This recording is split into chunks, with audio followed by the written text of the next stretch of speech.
പരിശുദ്ധ അമ്മ മാതാവ് ജീവനോടെ പ്രത്യക്ഷപ്പെട്ട ഈ അൾത്താരയിൽ നിന്ന് സാക്ഷ്യം പറയാനായിട്ട് എന്നെ അനുഗ്രഹിച്ച അമ്മയ്ക്കും ഈശോയ്ക്കും ഞാൻ ഒത്തിരി നന്ദി പറയുന്നു. എൻ്റെ പേര് അന്ന, ഞാൻ വയനാട്ടിൽ നിന്നാണ് വരുന്നത്. ഞാനൊരു നേഴ്സാണ്.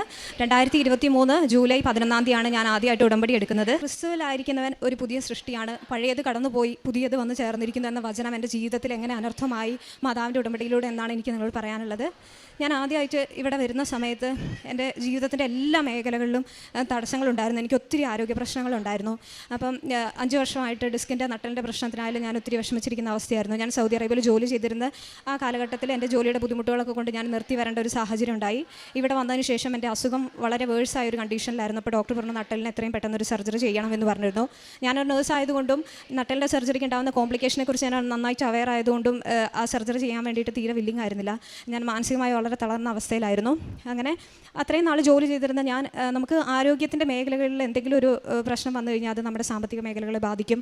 ജോലിയില്ലാത്ത അവസ്ഥ വന്നു, അതിൻ്റെ സാമ്പത്തിക മേഖലകളെ ബാധിച്ചു. ആ സമയത്താണ് ഞാൻ നാട്ടിലിരുന്ന സമയത്ത് OET എക്സാമിന് എല്ലാ നഴ്സുമാരെ പോലെ നല്ലൊരു രാജ്യത്തേക്ക് പോകണം എന്നുള്ള ആഗ്രഹത്തോടെ OET എക്സാമിന് പ്രിപ്പയർ ചെയ്യുന്നുണ്ടായിരുന്നു. ഞാൻ എൻ്റെ പ്രാർത്ഥനാ ജീവിതം എന്ന് പറഞ്ഞു കഴിഞ്ഞാൽ ഒത്തിരി കുറവായിരുന്നു. അതായത് ഞാൻ കുഞ്ഞിലെ ഒത്തിരി പ്രാർത്ഥിക്കുകയും പള്ളിയിൽ പോവുകയൊക്കെ ചെയ്തിരുന്നൊരു ആളായിരുന്നു. പക്ഷേ നഴ്സിംഗ് ഒക്കെ പഠിച്ച് ആ ഒരു കാലഘട്ടവും ജീവിതവും കുറേ സാഹചര്യങ്ങളൊക്കെ ആയി വന്നപ്പോൾ എനിക്ക് ദൈവത്തിൽ നിന്ന് ഒത്തിരി അകന്ന് നിൽക്കുന്ന ഒരു സാഹചര്യം ജീവിതത്തിലുണ്ടായിരുന്നു. എൻ്റെ പ്രാർത്ഥനയും ജപമാലയും പള്ളിപ്പോക്കും സുർമാനയും എല്ലാം ഒത്തിരി കുറഞ്ഞ കാലഘട്ടമായിരുന്നു. പ്രത്യേകിച്ച് സൗദി അറേബ്യയിൽ അതിനുള്ള സാഹചര്യങ്ങളും ഇല്ലായിരുന്നു. അപ്പോൾ ഞാൻ ഇത്രയും മേഖലകളിൽ എനിക്ക് എല്ലാ മേഖലകളിലും തടസ്സമായിട്ട് ഞാൻ 4ാമത്തെ തവണ OET എക്സാം എഴുതുകയും ആദ്യത്തെ തവണ എനിക്ക് 3 സബ്ജക്റ്റ് ക്ലിയർ ആവാനുള്ള ഒരു കഴിവല്ല 3 സബ്ജക്റ്റ് ക്ലിയറായി. ബാക്കിയുള്ള ലിസണിംഗ് എന്ന് പറയുന്ന മൊഡ്യൂൾ കിട്ടാൻ വേണ്ടിയിട്ട് എനിക്ക് ഭയങ്കര ബുദ്ധിമുട്ടായിരുന്നു. എനിക്ക് എക്സാമൊക്കെ എഴുതുമ്പോൾ ഈസിയാണ്, പക്ഷേ ഞാൻ റിസൾട്ട് വരുമ്പോൾ ഞാൻ എങ്ങനെയായാലും ഒരു മാർക്കിന് ഞാൻ 1-2 മാർക്കിന് എപ്പോഴും ഫെയിലാവും. അങ്ങനെ ഈ എല്ലാ മേഖലകളിലുള്ള പ്രശ്നങ്ങൾ, എൻ്റെ ആരോഗ്യ മേഖലയിലെ പ്രശ്നങ്ങൾ, എനിക്ക് കഴുത്തിന് ഡിസ്കിന് പ്രശ്നം ഉണ്ടായിരുന്നു, ഗ്യാസ്ട്രിക് ഇഷ്യൂസ് ഉണ്ടായിരുന്നു. ഈ പ്രശ്നങ്ങളെല്ലാം വന്നു കഴിഞ്ഞ് കഴിഞ്ഞപ്പോഴത്തേക്ക് എനിക്ക് ശരിക്കും നിരാശയായി. ഞാൻ എൻ്റെ കൂടെ വർക്ക് ചെയ്ത് എൻ്റെ കൂടെ പഠിച്ച എല്ലാവരും നല്ല നിലയിലെത്തി, എനിക്ക് മാത്രം ഒന്നും ചെയ്യാൻ പറ്റുന്നില്ല. ഞാൻ മറ്റുള്ളവർക്ക് ആർക്കൊരു ദ്രോഹമൊന്നും ചെയ്യാറില്ല, പക്ഷേ എന്നിരുന്നാലും എൻ്റെ അവസ്ഥകൾക്ക് എനിക്ക് മാത്രം എന്താണ് ഇങ്ങനത്തെ ഈ ഒരു അവസ്ഥ എന്നൊക്കെ പറഞ്ഞ് ഞാൻ ദൈവത്തിനോട് ഒത്തിരി കംപ്ലയിൻറ്റും അറിയുമായിരുന്നു. ഞാൻ അതുപോലെ തന്നെ ദൈവത്തിനോട് പറഞ്ഞിട്ടുണ്ട്, നമ്മൾ നന്മ ചെയ്യുന്നവർക്ക് മാത്രം ഇത്രയും ദുരിതങ്ങൾ മാത്രം വരുന്നൊരു ദൈവത്തിന് എനിക്ക് അറിയില്ല എന്നൊക്കെ ഞാൻ എൻ്റെ ഹസ്ബൻഡിനോട് ഇങ്ങനെ തർക്കിക്കുമായിരുന്നു. നിരാശയുടെ ഒരു ഏറ്റവും അവസാന ഘട്ടത്തിലാണ് ഞാൻ എത്തി നിന്നത്. അപ്പം എനിക്കറിയാം, ഇവിടെ അച്ഛൻ പറയുന്നത് പോലെ ഒരു ജീവിതത്തിൽ ഒരു വഴിയില്ലാത്തവർക്കുള്ള മുമ്പിലുള്ള ഒരു വഴിയായിട്ടാണ് ഉടമ്പടി എൻ്റെ ജീവിതത്തിൽ വർക്കായിട്ടുണ്ടായിരുന്നത്. അപ്പോൾ എൻ്റെ എക്സാമിന് ഞാൻ പരിചയപ്പെട്ട ഒരു സ്നേഹ എന്ന് പറഞ്ഞ ചേച്ചിയാണ് എന്നോട് മാതാവിൻ്റെ ഉടമ്പടിയെ കുറിച്ച് പറഞ്ഞത്.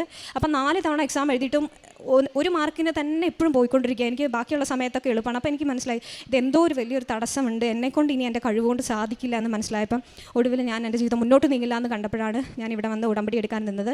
അപ്പം എൻ്റെ ഹസ്ബൻഡ് എന്നോട് പറഞ്ഞു, നിനക്ക് ജീവിതത്തിൽ ഇനി മുന്നോട്ട് പോകണമെങ്കിൽ ഒരു വഴിയില്ല, അപ്പം നീ ഈ ഉടമ്പടി ഏറ്റവും നല്ല രീതിയിൽ തന്നെ ചെയ്യണമെന്ന് പറഞ്ഞു. അന്ന് വയനാട്ടിൽ നിന്ന് 350 കിലോമീറ്റർ ട്രാവൽ ചെയ്തിട്ടാണ് ഇവിടെ വരേണ്ടത് ആദ്യമായിട്ട് ഉടമ്പടി എടുക്കാൻ. അപ്പോൾ എനിക്ക് ഒത്തിരി ബാക്ക് പെയിൻ്റെ ഇഷ്യൂസ് ഉണ്ട്. എനിക്കൊരു ½ ആൻ അവർ കൂടുതൽ ഇരിക്കാൻ പറ്റില്ല. നൈറ്റിൽ ഉറക്കത്തിൻ്റെ പ്രശ്നം, ഉറക്കം ഇല്ലാതെ വന്നു. പിന്നെ ഇവിടെ വന്ന ആദ്യത്തെ ദിവസം ഉടമ്പടി ഇവിടുത്തെ തിരക്കും കാര്യങ്ങളൊക്കെ കണ്ടപ്പോൾ എനിക്ക് ഓടി എവിടുന്നെങ്കിലും രക്ഷപ്പെട്ട് പോയാൽ മതി എന്നുള്ളൊരു ചിന്തയായിരുന്നു. നടുവേദന കൊണ്ട് എനിക്ക് ഉടമ്പടി ക്ലാസ്സുകളൊന്നും കേൾക്കാൻ പറ്റുന്നില്ല. ഹസ്ബൻഡ് ഒക്കെ അടുത്ത് ഇവിടുത്തെ ചൂടും അവസ്ഥയൊക്കെ കൊണ്ട് എന്നിട്ട് തിരിച്ചു പോകാമെന്ന് പറഞ്ഞു. ഞാൻ പറഞ്ഞു ഇല്ല, ഇത്രയും കഷ്ടപ്പെട്ടല്ലേ, എന്തായാലും എടുത്തിട്ട് പോകാമെന്ന് പറഞ്ഞിട്ട് എടുത്തിട്ട് പോയി. അപ്പോൾ എന്തൊക്കെയാണ് കാര്യങ്ങൾ ഫോളോ ചെയ്യേണ്ടതെന്ന് പോലും ഒരു ഐഡിയ ഇല്ലായിരുന്നു. അവിടെ ചെന്നതിന് ശേഷം എൻ്റെ മനസ്സിലെ ചിന്ത എന്ന് പറയുന്നത്, ഞാൻ ഒത്തിരി യുക്തിയുടെ മേഖലയിൽ ചിന്തിച്ചുകൊണ്ടിരുന്ന വ്യക്തിയാണ്. അതായത് താൻ പാതി ദൈവം പാതി എന്നെല്ലാവരും പറയുന്ന പോലെ പഠിക്കാതെ നമ്മൾ പ്രാർത്ഥിച്ചാൽ മാത്രം എങ്ങനെയാണ് പാസ്സാവുക, അപ്പം നമ്മൾ ഒരു അധ്വാനവും കൊടുക്കുന്നില്ലല്ലോ, രണ്ടും കൂടി ആയാലല്ലേ പാസ്സാവുള്ളൂ. അങ്ങനെ ഒത്തിരി യുക്തി ചിന്തകൾ എൻ്റെ അടുത്തുണ്ടായിരുന്നു. അപ്പോൾ ഞാനിങ്ങനെ വിചാരിച്ചു, ഇങ്ങനെ ഒരു പരീക്ഷിക്കുന്ന പോലെ തന്നെ ഞാൻ വിചാരിച്ചു, ഇത്രയും നാൾ ഞാൻ കഷ്ടപ്പെട്ട് പഠിച്ചിട്ട് ഞാൻ പാസ്സായില്ല. അപ്പോൾ ഇനി 10 ദിവസം ഞാൻ ഇവിടെ വന്നതിന് ശേഷം ആദ്യമായിട്ട് എൻ്റെ എക്സാമിൻ്റെ ഡേറ്റ് എടുത്തു. ആദ്യത്തെ എക്സാം 10 ദിവസമായിട്ടേ ഉള്ളൂ. അപ്പോൾ ഞാനിങ്ങനെ വിചാരിക്കുന്നുണ്ട്, ഈ രാവിലത്തെ പ്രാർത്ഥനകളും വൈകുന്നേരത്തെ പ്രാർത്ഥനകളൊക്കെ ചെല്ലുമ്പോൾ എന്ത് അത്ഭുതമാണ് സംഭവിക്കാൻ പോകുന്നത്. എന്തായാലും ആ സ്നേഹ ചേച്ചി പറഞ്ഞ പോലെ ഞാനൊന്നും പഠിച്ചിട്ടല്ല പാസ്സായെന്ന് പറഞ്ഞപ്പോൾ ഞാൻ വിചാരിച്ചു എൻ്റെ കഴിവുകളെല്ലാം തീർന്നു, ഇപ്രാവശ്യം ദൈവം എന്താണ് എൻ്റെ ജീവിതത്തിൽ പ്രവർത്തിക്കുന്നത് നോക്കട്ടെ, ഞാൻ ഒരു അക്ഷരം പഠിക്കില്ല എന്ന് വിചാരിച്ചിട്ട്. അപ്പോൾ എൻ്റെ ഹസ്ബൻഡ് ഒരു ടെൻഷൻ. ഹസ്ബൻഡ് പറഞ്ഞു, ഇത്രയും പൈസ മുടക്കുന്ന എക്സാമാണ്, നീ എന്തെങ്കിലുമൊക്കെ ഒന്ന് പഠിച്ചിട്ട് പോകും. അപ്പോൾ ഞാൻ പറഞ്ഞില്ല, ഞാൻ പഠിക്കില്ല, ഇപ്രാവശ്യം ദൈവത്തിൻ്റെ കഴിവിൽ ആശ്രയിച്ചുകൊണ്ട് തന്നെ ഞാൻ എക്സാം എഴുതാമെന്ന് പറഞ്ഞ് ഞാൻ ഒരു അക്ഷരം പഠിക്കാണ്ടാണ് ഞാൻ എക്സാമിന് പോയത്. എക്സാം എനിക്ക് എല്ലാ തവണത്തെ പോലെ തന്നെ എളുപ്പമായിരുന്നു.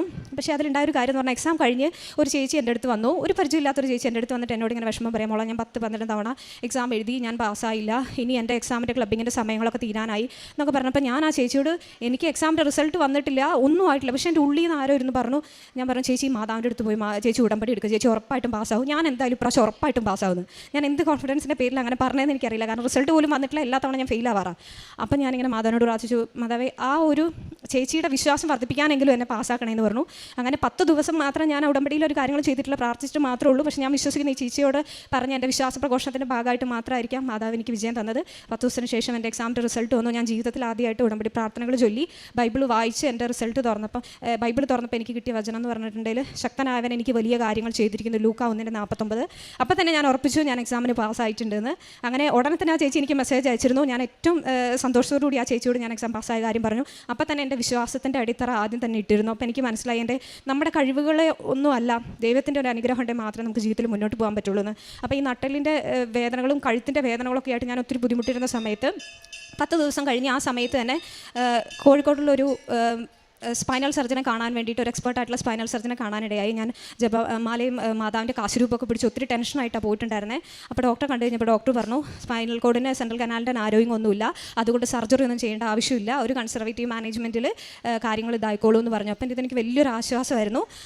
അതാണ് രണ്ടാമത്തെ കാര്യം. മൂന്നാമത്തെ, എൻ്റെ കഴുത്തിൻ്റെ ഡിസ്കുകൾക്ക് പ്രശ്നമായിട്ട് ഒരു തവണ കഴുത്ത് തിരിക്കാൻ പറ്റാതെ എന്നെ ആ പൊസിഷനിൽ ഞാൻ അനുഭവിക്കാൻ പറ്റുന്നതിൻ്റെ ഏറ്റവും ഹയസ്റ്റ് പെയിനിൽ ഞാൻ നിന്ന സമയത്ത് എൻ്റെ ഹസ്ബൻഡ് അതേ പൊസിഷനിലെടുത്ത് ഹോസ്പിറ്റലിൽ കൊണ്ടുപോകുക ചെയ്തത്. അതിനു മുമ്പ് എൻ്റെ ജീവിതത്തിൽ എന്ത് അസുഖങ്ങൾ വന്നാലും ഞാൻ അപ്പോൾ ദൈവത്തോട് കംപ്ലയിൻറ്റ് പറയും, ദൈവത്തെ കുറ്റപ്പെടുത്തിക്കൊണ്ടിരുന്നതാണ്. പക്ഷേ ഈ സിവിയർ പെയിനിൽ ഉടമ്പടി എടുത്തതിന് ശേഷം എനിക്ക് എന്തോ ദൈവത്തിനോട് കംപ്ലയിൻറ്റ് പറയാനും അതിനോടൊന്നും കംപ്ലയിൻറ്റ് പറയാൻ തോന്നിയില്ല.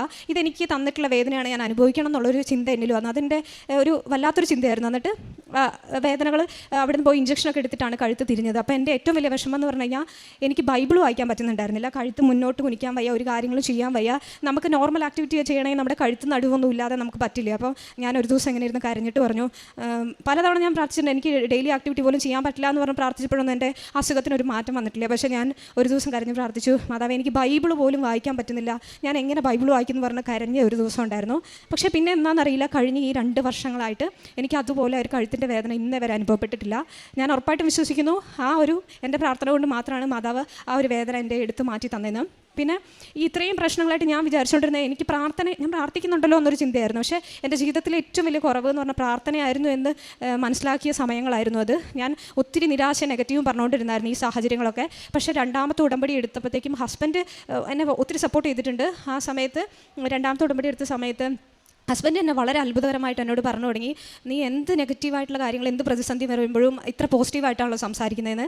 അപ്പോൾ എനിക്ക് തന്നെ ഞെട്ടോടെ ഞാൻ മനസ്സിലാക്കി എൻ്റെ ഉള്ളിലുള്ള എല്ലാ നെഗറ്റീവ് എനർജികളും പോയിട്ടുണ്ട്. ഞാൻ വചനം പറയാൻ തുടങ്ങി.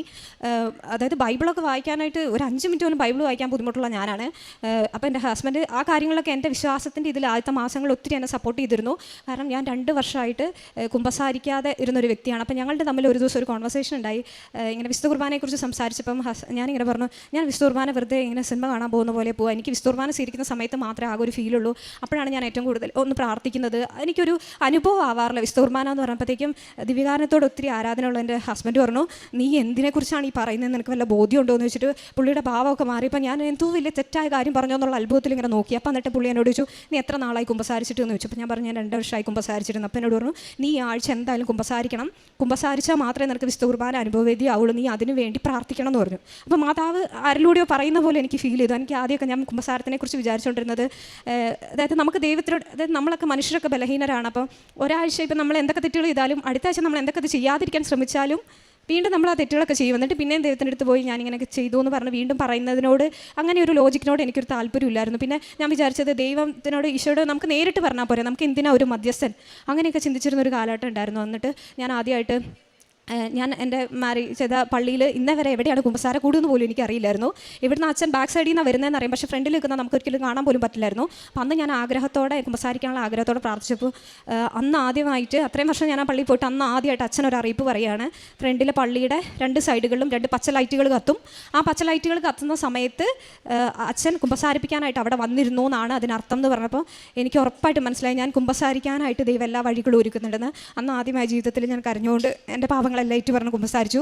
അന്ന് ജീവിതത്തിൽ ആദ്യമായിട്ട് എനിക്ക് വിശുദ്ധ കുർബാന ഒരു അനുഭവമായി തീർന്നു. പിന്നീടുള്ള എൻ്റെ ജീവിതത്തിൽ എൻ്റെ പ്രാർത്ഥനയ്ക്കായിരുന്നു ഏറ്റവും കൂടുതൽ.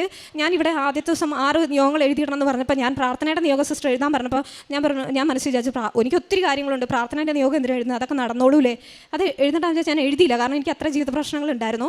പക്ഷേ മാതാവ് എൻ്റെ ജീവിതത്തിൽ ഏറ്റവും കൂടുതൽ അനുഗ്രഹിച്ചത് എൻ്റെ പ്രാർത്ഥനയിലാണ്. ജപമാല ചൊല്ലാൻ ഒത്തിരി മടിയായിരുന്ന ഞാനാണ്. എനിക്ക് ഭൗതികമായിട്ട് ഒത്തിരി നേട്ടങ്ങൾ കിട്ടിയിട്ടുണ്ട്, പക്ഷേ അതിനേക്കാളും കൂടുതൽ ഇപ്പോൾ ദൈവസ്നേഹത്തിൽ നിന്നുകൊണ്ട് എനിക്ക് ഈശോയുടെ മാതാവിനുള്ള കാര്യങ്ങൾ പറയാനാണ് ഏറ്റവും താല്പര്യം. ജപമാല ചൊല്ലാതിരുന്ന ഞാൻ മടിയായിരുന്ന ഞാൻ ഇന്ന് കഴിഞ്ഞ 2 വർഷമായിട്ട് ഒരിക്കൽ പോലും ജപമാല മുടക്കിയിട്ടില്ല. ആ ഒരു ദിവസം എന്നുള്ള ജപമാല അടുത്ത ദിവസം 2ആയി, 3ആയി, 4ആയി ജപമാല ചൊല്ലി ഞാൻ ഏത് വഴിക്ക് പോയിട്ടുണ്ടോ അവിടെയൊന്നും അത്ഭുതകരമായിട്ട് തടസ്സങ്ങൾ മാറിപ്പോകുന്നതായിട്ട് എനിക്ക് മനസ്സിലായി. പിന്നെ ബൈബിൾ വായിക്കുക എന്ന് പറയുന്നത് അത്രയും ബുദ്ധിമുട്ടായിരുന്നു. അപ്പോൾ ഹസ്ബൻഡിനോട് പറഞ്ഞു, നീ 1 മാസം തുടർച്ചയായി ബൈബിൾ വായിച്ച് നോക്ക്, ഭയങ്കര പൈശാചികതയാണ്, ആ പൈശാചികത നീ 1 മാസം തുടർച്ചയായി വായിച്ചാൽ വിട്ടുപോകുമെന്ന് പറഞ്ഞു. അങ്ങനെ 1 മാസത്തിന് ശേഷം ഞാൻ ബൈബിൾ വായിക്കാൻ കഷ്ടപ്പെട്ടിട്ടാണെങ്കിൽ ബൈബിൾ വായിക്കാൻ തുടങ്ങി. അത് വായിക്കാൻ തുടങ്ങിയോടെ എൻ്റെ ജീവിത പ്രശ്നങ്ങളിൽ ഏറ്റവും കൂടുതൽ വചനത്തിലൂടെ ഈശ്വരനോട് സംസാരിക്കുന്നതായിട്ട് എനിക്ക് തോന്നിയിട്ടുണ്ട്. ചില സമയത്ത് നമുക്ക് ജീവിതത്തിൽ ആരും ഇല്ല എന്നൊരു തോന്നൽ വരുമ്പോൾ ഈശ്വരനെ കെട്ടിപ്പിടിച്ച് നമ്മളോട് വിഷമിക്കേണ്ട എന്ന് പറയുന്നതായിട്ടുള്ള വചനങ്ങൾ എൻ്റെ ജീവിതത്തിൽ ഒത്തിരി വന്നിട്ടുണ്ട്. പിന്നെ ഞാനാണെങ്കിൽ എൻ്റെ ഫാമിലിക്കും അതുപോലെ തന്നെ പാരൻസിനും ഒക്കെ ഇമ്പോർട്ടൻസ് കൊടുക്കുന്ന ഒരാളായിരുന്നു.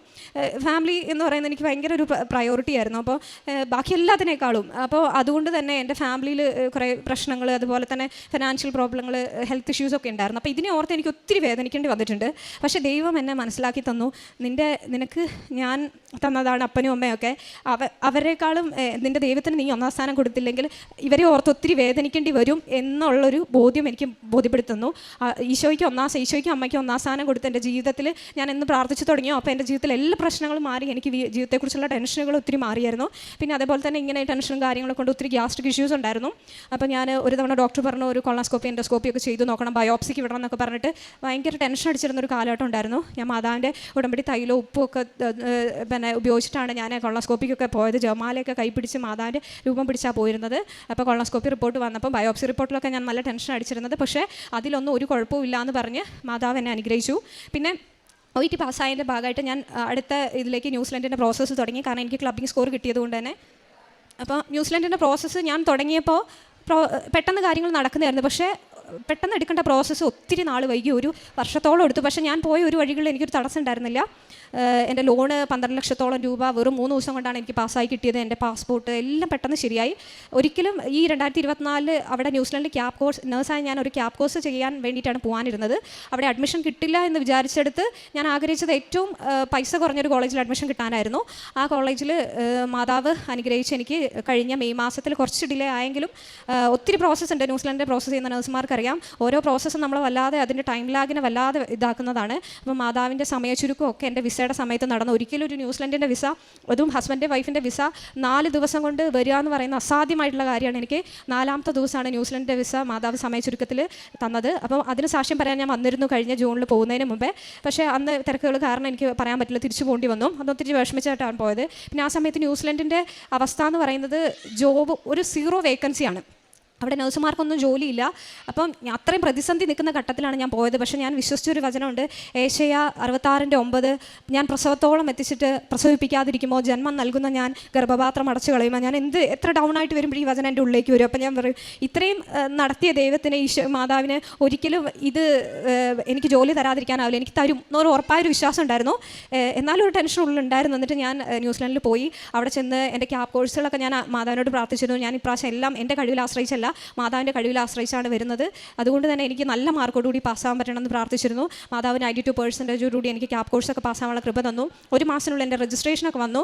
പക്ഷേ പിന്നെ എനിക്ക് മനസ്സിലായൊരു സാഹചര്യം എന്ന് പറഞ്ഞാൽ ന്യൂസിലൻഡിൽ ഏകദേശം 4000-ഓളം നഴ്സുമാർ രജിസ്ട്രേഷൻ കിട്ടിയിട്ട് ജോലി കിട്ടാതിരിക്കുന്ന ഒരു അവസ്ഥയുണ്ടെന്ന് മനസ്സിലായി കഴിഞ്ഞപ്പം അവിടെ ഒരു ഓസ്ട്രേലിയൻ്റെ ജോബ് ഫെയർ നടന്നിരുന്നു. അതിന് ഞാൻ പങ്കെടുക്കാൻ വേണ്ടിയിട്ട് പോയിരുന്നു. അവിടെ ചെന്ന് കഴിഞ്ഞപ്പോൾ 4000-5000-ഓളം കേരളത്തിൽ നിന്നുള്ള നഴ്സുമാർ ഇത്രയും പൈസ മുടക്കി അവിടെ ചെന്ന് നിൽക്കുന്ന കണ്ടപ്പോൾ തന്നെ ഞാൻ ജീവനം കൊണ്ട് ഓടിപ്പോരാനുള്ളൊരു അവസ്ഥ. അപ്പോൾ ഞാനിങ്ങനെ മനസ്സിൽ വിചാരിച്ച് നിരാശയായി, ഇനി ഇത്രയും പൈസയും മുടക്കി ഇത്രയും കാര്യങ്ങളൊക്കെ ആയി എനിക്ക് ജോലി കിട്ടാനുള്ള ഒരു സാധ്യതയില്ല എന്ന് മനസ്സിലാക്കിയതിൻ്റെ 2ാമത്തെ ദിവസം ഇനി അവിടെ നിന്ന് പൈസ കളയേണ്ടെന്ന് മനസ്സിൽ ഭയങ്കര ഒരു തോന്നലായിട്ട് ഞാൻ ഈ ജോബ് ഫെയറിൽ ചെന്ന് കഴിഞ്ഞപ്പോൾ അത് അത്ര നല്ല ജോബ് ഫെയർ ഒന്നും ആയിരുന്നില്ല. 4000-ഓളം പേരുണ്ട്, ആകെ 1-2 ഒരു 10 പേരെ കുറവിൽ അവരെ എടുത്തിട്ടുള്ളൂ. അപ്പം നമുക്കൊന്നും അങ്ങനത്തെ ഒരു കഴിവില്ല. അപ്പോൾ എന്തായാലും എടുക്കാനുള്ള ഒരു സാധ്യതയില്ല. അപ്പോൾ ഞാൻ തിരിച്ചു പോന്നു കഴിഞ്ഞപ്പം എൻ്റെ ഉള്ളിലൊരു തോന്നലുണ്ടായിരുന്നു, ന്യൂസിലൻഡിൽ ജോലി കിട്ടിയില്ലെങ്കിലും ചിലപ്പം ഓസ്ട്രേലിയൻ രജിസ്ട്രേഷൻ നമുക്ക് എടുക്കാൻ പറ്റും, അവിടുത്തെ ജോലി കിട്ടുന്ന ഒരു ചെറിയ കോൺഫിഡൻസ് എൻ്റെ ഉള്ളിൽ വന്നു പോയിരുന്നു. പക്ഷേ ആ കോൺഫിഡൻസിനുള്ള അടിയായിരുന്നു അടുത്ത ദിവസങ്ങളിൽ. ഞാൻ ഏകദേശം നെക്സ്റ്റ് മന്ത് തൊട്ട് ഏകദേശം 450 ജോബ് ആപ്ലിക്കേഷൻ ഇട്ടിട്ടുണ്ട്. ഒരു ദിവസം ഒരു 25 ആപ്ലിക്കേഷനൊക്കെ ഇടും. പിറ്റേ ദിവസം തന്നെ അതിൻ്റെ റിജക്ഷൻ വരും. എല്ലാ ദിവസവും കാത്തിരുന്ന് ലാസ്റ്റ് ഒക്ടോബർ മാസമൊക്കെ ആയപ്പോഴത്തേക്കും നാട്ടിൽ വന്നപ്പം മറ്റുള്ളവരുടെ ചോദ്യങ്ങൾ, കൊച്ചു പോയിട്ട് എന്തായി, ശരിയായില്ലേ, എക്സാം പാസ്സായില്ലേ, എല്ലാ ദിവസവും പള്ളി പോവുകയും ജപമാലയും പ്രാർത്ഥിക്കുകയും ചെയ്തുകൊണ്ടിരുന്ന എനിക്ക് പള്ളി പോകാൻ പോലും പറ്റാത്ത അവസ്ഥയായി. നാട്ടുകാരെ ചോദ്യം കൊണ്ട് നാണക്കേടോട് പുറത്തിറങ്ങാൻ വയ്യ. ആകെപ്പാടെ എല്ലാവരോടും നമ്മുടെ അവസ്ഥകളൊന്നും പറയാനും വയ്യ. ആകെ പള്ളിയിൽ പോകാൻ പോലും പറ്റാത്ത അവസ്ഥകളിലായി കഴിഞ്ഞപ്പോൾ ഒരു ദിവസം ഒക്ടോബർ മാസമായപ്പം ഹസ്ബൻഡ് പറഞ്ഞു ഇനി നീ ജോബിനൊന്നും അപ്ലൈ ചെയ്യേണ്ട, ഈ റിജക്ഷൻ കണ്ട് മടുത്തു എന്ന് പറഞ്ഞു. അപ്പം ഞാൻ പറഞ്ഞു ഒക്ടോബർ 28 അല്ലെങ്കിൽ ആ സമയത്ത് മാതാവിൻ്റെ ജപമാല റാലി നടക്കുന്ന ആ സമയം വരെ ഞാൻ അപ്ലൈ ചെയ്യുള്ളൂ. അതിനുശേഷം ഞാൻ ഒരു ഇൻ്റർവ്യൂവിന് ഞാൻ അപ്ലൈ ചെയ്യില്ല. കാരണം എനിക്കിത് തന്നത് മാതാവാണ്, മാതാവ് എനിക്ക് ജോലി തരുന്ന ഉറപ്പ് വിശ്വാസം ഉണ്ടായിരുന്നു. അങ്ങനെ ഒക്ടോബർ 28 വളരെ അത്ഭുതകരമായിട്ട് എനിക്കൊരു ഇൻ്റർവ്യൂ ഒക്ടോബർ 29 തന്നെ വരികയും അതുപോലെ എനിക്കൊരു റെഫറൻസാണ് ആദ്യം അവർ അയച്ചിരുന്നത്. അത് ഒരിക്കലും കിട്ടാൻ എനിക്കൊരു സാധ്യതയില്ല. കാരണം എൻ്റെ മുമ്പ് ICUവിൽ വർക്ക് ചെയ്തിരുന്ന ICU മാനേജറുമായിട്ട് ഞാൻ കുറച്ച് കോൺഫ്ലിക്റ്റ് ഇഷ്യൂസ് ഉണ്ടായിരുന്ന കാരണം പുള്ളി അവിടുന്ന് പോകുന്ന കാരണം എനിക്ക് ഒരു സാധ്യതയില്ല ഇത് തരാൻ വേണ്ടിയിട്ട്. പിന്നെ അത് മാത്രമല്ല എൻ്റെ OET 2 വർഷമായിട്ട് എക്സ്പയർ ആയിരുന്നു. പിന്നെ എനിക്ക് ഈ നടുവേനയും കാര്യങ്ങളൊക്കെ കൊണ്ട് 2.25 വർഷത്തെ ഗ്യാപ്പ് ഉണ്ടായിരുന്നു. പിന്നെ ഒരു 10-15 ലക്ഷം രൂപ പ്രോസസ്സ് ചെയ്തിട്ട് എനിക്ക് ഒരു ഓസ്ട്രേലിയൻ ജോബിന് സ്വപ്നം കാണാൻ പോലും പറ്റുന്നൊരു അവസ്ഥയായിരുന്നില്ല. അപ്പോൾ എൻ്റെ കഴിവിൽ ഒരു കാരണവശാലും കിട്ടില്ല എന്ന് ബോധ്യപ്പെടുത്തിയ സമയങ്ങളായിരുന്നു അത്. എന്നിട്ട് ഒക്ടോബർ 29 മാതാവിൻ്റെ കാശുരൂപവും അതേപോലെ തന്നെ ഉടമ്പടി തൈലമൊക്കെ തേച്ച് ജപമാല കയ്യിൽ പിടിച്ച് ഞാൻ ഇൻ്റർവ്യൂ അറ്റൻഡ് ചെയ്തു. 2 ക്വസ്റ്റ്യൻ അവരോട് ചോദിച്ചുള്ളൂ. അവർ പറഞ്ഞു 8 മാസത്തോളം പ്രോസസ്സ് എടുക്കും, സെലക്ഷൻ്റെ കാര്യമൊന്നും പറഞ്ഞില്ല, അവർ അറിയിക്കാമെന്ന് പറഞ്ഞു. അപ്പോൾ എനിക്ക് ഭയങ്കര പ്രതീക്ഷയൊക്കെ ആയിരുന്നു. പക്ഷേ നവംബർ മാസം തുടങ്ങി ഒരാഴ്ചയായി, 2 ആഴ്ചയായി, 3-ാമത്തെ ആഴ്ചയായി, ഒരു അനക്കവും ഇല്ല, ഇൻ്റർവ്യൂവിൻ്റെ ഒരു ഫീഡ്ബാക്കുകളും ഇല്ല. ഞാൻ ശരിക്കും പറഞ്ഞു കഴിഞ്ഞാൽ വലിയൊരു നിരാശയിലേക്ക് പോകുന്ന അവസ്ഥയായിരുന്നു. എനിക്ക് ഉറക്കത്തിന് യാതൊരു പ്രശ്നമില്ലാത്ത ആളാണ്, പക്ഷേ ആ മാസത്തെ എനിക്ക് ഉറങ്ങാൻ പറ്റുന്നില്ല. ഞാൻ രാത്രിയൊക്കെ എണീറ്റിരിക്കുന്നു. എനിക്ക് ആഴ്ചയിൽ കുമ്പസാരിക്കാൻ പോകേണ്ട, ഞാൻ എത്ര കുമ്പസാരിക്കാൻ ശ്രമിച്ചാലും എനിക്കതിനുള്ള സാഹചര്യങ്ങൾ ഒരുങ്ങുന്നില്ല. ഭയങ്കര പൈശാചികതയായിരുന്നു. ഞാൻ വിചാരിച്ചു എനിക്ക് എന്തോ അസുഖം ഉണ്ടെന്ന് വിചാരിച്ചാൽ ബ്ലഡ് ടെസ്റ്റൊക്കെ ചെയ്ത് നോക്കി, അതൊന്നും കുഴപ്പമില്ല. ആ മാസം എങ്ങനെ കടന്നുപോയെന്ന് പോലും എനിക്കറിയില്ല. ആ മാസം ഒരു റിസൾട്ട് വന്നില്ല. അപ്പം ഞാൻ മാതാവിനോട് പറഞ്ഞു, മാതാവേ ഡിസംബർ 7 മാതാവിൻ്റെ പ്രത്യക്ഷീകരണത്തിന് മുൻപ് എനിക്കൊരു മറുപടി തന്നേ പറ്റുള്ളൂ. ഞാൻ പള്ളികളിൽ എന്നാലും വിശുദ്ധ കുർബാനയ്ക്ക് പോയിരുന്ന് കരഞ്ഞ് പ്രാർത്ഥിക്കും. ഡിസംബർ ആയി കഴിഞ്ഞ് കഴിഞ്ഞപ്പം ഡിസംബർ 7 മുമ്പ് കറക്റ്റ് അവരുടെ ഒരു റിക്രൂട്ട്മെൻറ്റ് പൂളിലേക്ക് സെലക്ഷൻ വന്നു എന്നുള്ളൊരു മെയിൽ എനിക്ക് വന്നു. ജാനുവരി 7 ആയപ്പോഴത്തേക്കും അപ്പം ഈ മെയിൽ വന്നിട്ട് എനിക്ക് മനസ്സിലായില്ല. അപ്പം ഞാൻ വിചാരിച്ചു മാതാവ് വന്നപ്പോൾ എനിക്ക് തരാൻ ഉദ്ദേശം ഉണ്ടാവില്ലായിരിക്കും, സാരമില്ല പോട്ടെ എന്നൊക്കെ വിചാരിച്ച് ഞാൻ നാട്ടിലൊരു ഹോസ്പിറ്റലിൽ ഒത്തിരി പ്രോസസ്സ് ഡിലേ ആവുമെന്ന് പറഞ്ഞതുകൊണ്ട് ഞാൻ ജോലിക്ക് കയറി. 2.25 വർഷത്തിന് വേണ്ടിയിട്ട് ശേഷമാണ് ഞാൻ ജോലിക്ക് കയറുന്നത്. പിന്നെ ഇതിനെക്കുറിച്ച് ചിന്തിക്കാനുള്ള ഒരു സമയമൊന്നും ഇല്ലായിരുന്നു. പക്ഷേ അവിടെ കയറി 2 ദിവസത്തിനുള്ളിൽ തന്നെ എനിക്ക് ഇവർ ഓഫർ ലെറ്റർ തരികയും 5 മാസം എടുക്കും എന്ന് പറഞ്ഞ വിസ പ്രോസസ്സ് 1 മാസം 10 ദിവസത്തിനുള്ളിൽ തന്നെ തരികയും, ഒരിക്കലും ഒരു ജോലി എൻ്റെ കഴിവിനാൽ അസാധ്യമാണെന്ന് വിചാരിച്ചിരുന്ന എനിക്ക് വെസ്റ്റേൺ ഓസ്ട്രേലിയയിലെ ഏറ്റവും വലിയ ഗവൺമെൻറ് ഹോസ്പിറ്റലിലാണ് മാതാവിൽ നിന്ന് എനിക്ക് ജോലി തന്ന് അനുഗ്രഹിച്ചിരിക്കുന്നത്. അത് ഞാൻ വിശ്വസിക്കുന്നു. പിന്നെ അതിലെ ഏറ്റവും വലിയ കാര്യം എന്ന് വെച്ചാൽ ഞാൻ ഈശോയോട് ഏറ്റവും കൂടുതൽ ചേർന്ന് നിന്നതുകൊണ്ടാണ് എനിക്ക് കാര്യങ്ങളൊക്കെ ചെയ്യാൻ പറ്റിയത്. പിന്നെ ഉടമ്പടിയിലെ പ്രേക്ഷിത പ്രവർത്തനങ്ങൾ പിന്നെ എനിക്ക് 9ാം ക്ലാസ് തൊട്ട് ഒരു അലർജിയുടെ അസുഖം ഉണ്ടായിരുന്നു. വയനാട്ടിലായതാണ് തണുപ്പിൻ്റെ പ്രശ്നങ്ങളൊക്കെ കാരണം ഒത്തിരി അലർജിയുടെ പ്രശ്നങ്ങൾ അനുഭവിക്കുന്ന ആളായിരുന്നു ഞാൻ. പക്ഷേ ഞാൻ ഉടമ്പടിയിൽ വെച്ചിട്ടില്ല ഈ നിയോഗമൊന്നും. 4 ദിവസം കൂടുമ്പോൾ ഞാൻ സിട്രസിൻ എന്ന് പറയുന്ന ടാബ്ലറ്റ് കഴിക്കുമായിരുന്നു. പക്ഷേ ഉടമ്പടി എടുത്ത് ഈ 2 വർഷക്കാലത്തോളം എനിക്ക് സിട്രസിൻ കഴിക്കേണ്ടി വന്നിട്ടില്ല. പിന്നെ ഉടമ്പടി തൈലവും ഉപ്പൊക്കെ ഉപയോഗിച്ച് ഞാൻ പ്രാർത്ഥിക്കുമായിരുന്നു. എൻ്റെ കൈകളിൽ 2 അലർജി ഉണ്ടായിരുന്നു, കഴുത്തിൻ്റെ സൈഡിൽ ഇങ്ങനെ അലർജി വരുമായിരുന്നു. എത്ര മെഡിസിൻ കഴിഞ്ഞിട്ട് മാറുന്നില്ലായിരുന്നു. പക്ഷേ കഴിഞ്ഞ ഒരു 6 മാസത്തോളമായിട്ട് അലർജി രോഗങ്ങൾ എന്നെ ബുദ്ധിമുട്ടിച്ചിട്ടില്ല. പിന്നെ ആ കഴുത്തിൻ്റെ വേദനകൾ എനിക്ക് വന്നിട്ടില്ല. ഒത്തിരി രോഗസൗഖ്യങ്ങൾ ഉണ്ടായിട്ടുണ്ട്. പിന്നെ ഞങ്ങളുടെ പുതിയ വീടിൻ്റെ അവിടേക്കുള്ള റോഡ് 5 വർഷമായിട്ട് അത് നന്നാക്കാതെ കിടക്കുമായിരുന്നു. അപ്പോൾ ഞാൻ ആ റോട്ടിലൊക്കെ ആരും ചവിട്ടാത്ത സ്ഥലത്ത് ഉപ്പിട്ട് പ്രാർത്ഥിക്കുമായിരുന്നു. വളരെ അത്ഭുതകരമായിട്ട് 2 ആഴ്ച മുമ്പ് ആ റോഡ് അത്ര നല്ല രീതിയിൽ കോൺക്രീറ്റ് ചെയ്ത് കിട്ടി. പിന്നെ വീട്ടിലെ പറമ്പിലും അതിലൊക്കെ ഇട്ട് വിശ്വാസത്തോടെ പ്രാർത്ഥിക്കുമായിരുന്നു. പിന്നെ ഞങ്ങൾക്ക് ഒരു പഴയ വീടുണ്ടായിരുന്നു, അവിടുത്തെ വാടകയ്ക്ക് ആളെ കിട്ടാനൊക്കെ ബുദ്ധിമുട്ടായിരുന്നു. അപ്പോൾ പപ്പയോട് പറഞ്ഞ വിശ്വാസ പ്രമാണം ചൊല്ലി മാതാവിൻ്റെ ഉടമ്പടി തൈലം വെച്ച് പ്രാർത്ഥിച്ച് ആരും അവിടെ വാടകക്കാരെ കിട്ടി. അങ്ങനെ ഒത്തിരി ഭൗതികമായിട്ടുള്ള അനുഗ്രഹങ്ങൾ പറഞ്ഞാൽ തീരാത്തത്ര മാതാവ് എനിക്ക് തന്നിട്ടുണ്ട്. പിന്നെ എൻ്റെ പ്രേക്ഷിത പ്രവർത്തനം എന്ന് പറയുന്നത് എനിക്ക് ആ സമയത്ത് തന്നെ OET പഠിപ്പിക്കാനായിട്ട് ഞാൻ പാസ്സായ വിഷയത്തിന് പഠിപ്പിക്കാനുള്ള ഒരു ഭാഗ്യം കിട്ടി. ഏകദേശം 50 ഒരു കഴിവില്ലാത്ത ഞാൻ 50ഓളം സ്റ്റുഡൻസിനെ പഠിപ്പിച്ചിട്ട് ആദ്യത്തെ അറ്റംപ്റ്റിൽ തന്നെ ഒത്തിരി പേർക്ക് റിസൾട്ട് ഉണ്ടാക്കാൻ ഞാൻ തന്നെ 4 തവണ എഴുതി പാസ്സായ ഞാൻ പഠിപ്പിച്ച എത്രയോ പേർക്ക് ആദ്യത്തെ തവണ തന്നെ റിസൾട്ട് ഉണ്ടാക്കാനുള്ള ഒരു കൃപ മാതാവ് എനിക്ക് തന്നു. അതുപോലെ തന്നെ ഇവരോടെല്ലാം അക്രൈസ്തവരായിട്ടുള്ള എല്ലാ മതവിഭാഗങ്ങളോട് ഞാൻ മാതാവിനെക്കുറിച്ചും ഇവരെക്കുറിച്ചൊക്കെ പറയുമായിരുന്നു. അവർ ഒത്തിരി പേര് വന്ന് ഉടമ്പടി എടുത്തിട്ടുണ്ട്, ഒത്തിരി പേര് പാസ്സായിട്ടുണ്ട്. അതൊക്കെ വലിയൊരു അനുഗ്രഹമായിട്ട് ഞാൻ കൊടുത്തു. പിന്നെ എനിക്ക് അപ്പം ഒരു സാലറി കിട്ടിയ സമയത്ത് ഞാൻ എൻ്റെ സാലറിയുടെ ഒരു 10% എനിക്ക് പരിചയമില്ലാത്തവരും അറിയില്ലാത്തവരുമായ രോഗികൾക്ക് ഞാൻ പ്രാർത്ഥിച്ചിട്ട് ആ പൈസ ഞാൻ കൊടുക്കുമായിരുന്നു. അപ്പം ഈശോൻ്റെ സാമ്പത്തിക മേഖലകളെ ഒത്തിരി അനുഗ്രഹിച്ചു. ഒത്തിരി സ്ട്രഗിളിൽ പോയിരുന്ന എനിക്ക് ആ കാര്യപ്രവർത്തികൾ കൊണ്ട് ഒത്തിരി ഇത് ഈശോയും മാതാവും തന്നു. പിന്നെ ബസ്സിലൊക്കെ പോയി ഞാൻ ഉടമ്പടി തൈലമൊക്കെ ആയിട്ടാണ് യാത്ര ചെയ്യുക. അപ്പോൾ ഒരു ചേച്ചിയും കൊച്ചിനെയൊക്കെ പരിചയപ്പെടാനായി. ആ ചേച്ചി ഹോസ്പിറ്റലിൽ പോകാൻ മോളുടെ ഒരു ബ്രെയിൻ കംപ്ലയിൻ്റ് ഒക്കെ ആയിട്ട് അപ്പോൾ ബസ്സിലിരുന്നുകൊണ്ട് തന്നെ കൊച്ചിന് ഉടമ്പടി തൈലം വെച്ച് പ്രാർത്ഥിക്കാനും, അതുപോലെ തന്നെ ഞങ്ങളുടെ വീടിൻ്റെ അടുത്ത് ഒരു അമ്മ മരിക്കാനായിട്ട് 2 വർഷമായിട്ട് തളർന്ന് കിടക്കുമായിരുന്നു. അതായത് ഓക്കെയാണ്, പക്ഷേ ഇങ്ങനെ കിടക്കുന്ന കാരണം അമ്മയ്ക്ക് ഭയങ്കര വിഷമായിരുന്നു. അപ്പോൾ ഞാനൊരു ദിവസം രോഗി സന്ദർശനത്തിൻ്റെ ഭാഗമായിട്ട് ഈ അമ്മയെ പോയി കണ്ട് അമ്മയുടെ തലയിൽ കൈവച്ച് വിശ്വാസപ്രമാണമൊക്കെ ചൊല്ലി പ്രാർത്ഥിച്ചു. ഞാനിങ്ങനെ പറഞ്ഞു, മാതാവേ ഇങ്ങനെ കിടക്കുന്ന ഒത്തിരി സഫറിങ് ആണ്, ഇത് കാണാൻ വയ്യ, അതുകൊണ്ട് മാതാവ് സുഖപ്പെടുത്താൻ ആഗ്രഹിക്കുന്നുണ്ടെങ്കിൽ എത്രയും വേഗം ഈ അമ്മയെ സുഖപ്പെടുത്തണം, അല്ലെങ്കിൽ ഒരു നല്ല മരണം കൊടുത്ത് അനുഗ്രഹിക്കണം എന്ന് പറഞ്ഞു. 2 ആഴ്ചയ്ക്കുള്ളിൽ തന്നെ ആ അമ്മ മരിച്ചു എന്നുള്ളൊരു കാര്യം കേൾക്കാനായിട്ട് ഇടയാക്കി. അങ്ങനെ ഒത്തിരി കാര്യങ്ങൾ മാതാവ്. പിന്നെ ഞാൻ അനാഥാലയങ്ങളിൽ വയസ്സായ അമ്മമാരെ പോയി സന്ദർശിക്കുമായിരുന്നു. അവരെ പോയി അവർക്ക് ഒപ്പം സമയങ്ങൾ ചിലവഴിക്കും, അവർക്ക് ഭക്ഷണം കൊടുത്തിട്ടുണ്ട്. അങ്ങനെ എന്നെ കൊണ്ടാലാവുന്ന എൻ്റെ ഉള്ള കാര്യപ്രവൃത്തികളെല്ലാം ഞാൻ ചെയ്തിട്ടുണ്ട്. ഈ ഉടമ്പടിയിലൂടെ, ബൈബിൾ വായനയിലൂടെയും വിശുദ്ധ കുർബാനയിലൂടെയൊക്കെ എൻ്റെ ജീവിതത്തിന് ഇത്ര അനുഗ്രഹിച്ച ഈശോയ്ക്ക് അമ്മയ്ക്ക് നന്ദി പറയുന്നു. പിന്നെ വിശുദ്ധ കുർബാനയിൽ എനിക്ക് ആദ്യം ഞാൻ പറഞ്ഞു ഒരു വലിയൊരു അനുഭവം ഇല്ലാത്ത ഒരാളായിരുന്നു.